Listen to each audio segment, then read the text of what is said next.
prices and protectionism.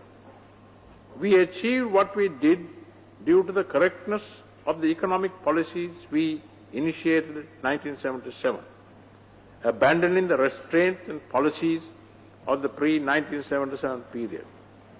We avoided complete economic and financial disaster and even starvation thereby.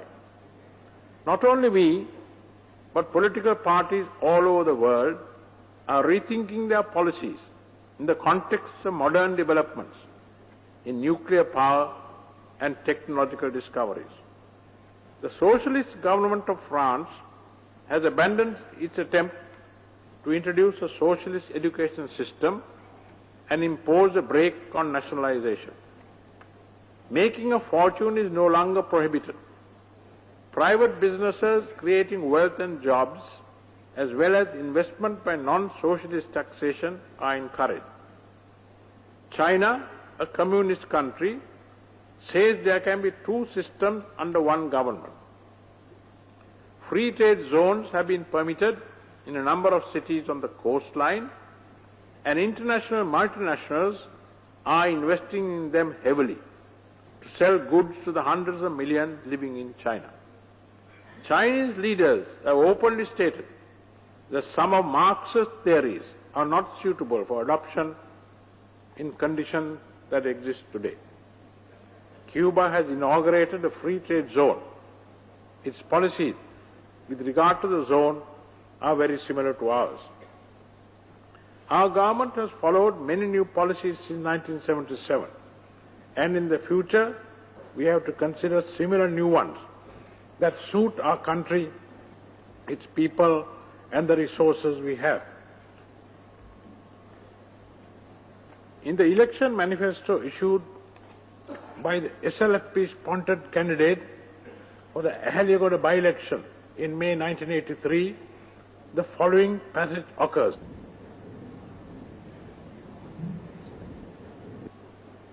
A. Oppressive measures such as the Anti-Terrorist Act are introduced in order to achieve this end.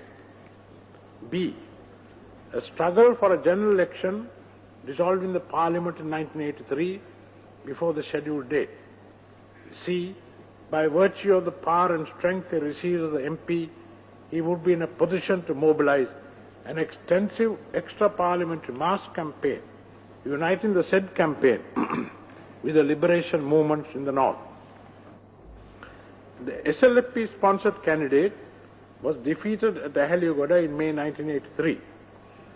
13 Sinhalese soldiers were killed by a bomb blast in the Jaffna Peninsula on July 23, 1983.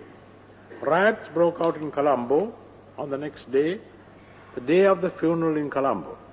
The events of July not only smeared the name of Sri Lanka throughout the world, they also showed that all those in the north and the south who seek to overthrow an elected government by violence, by creation of communal and religious discord, by terrorism and other similar methods had joined hands.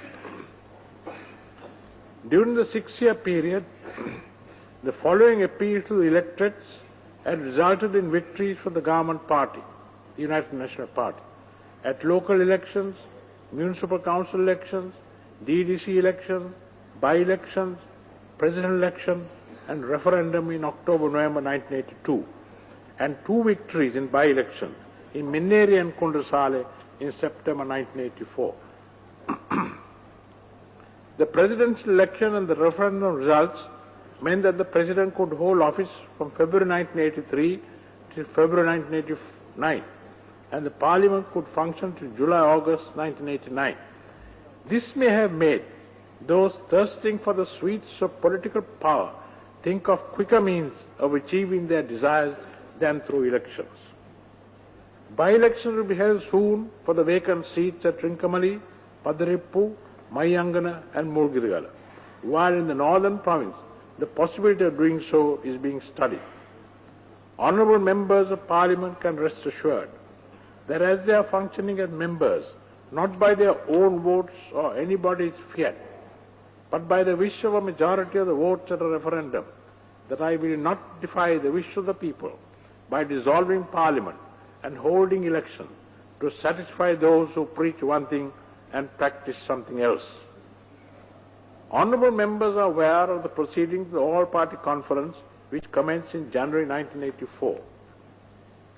I am tabling all relevant documents which were part of the official proceedings of the conference for perusal by members up to the last meeting of the plenary sessions on Friday the 21st December 1984.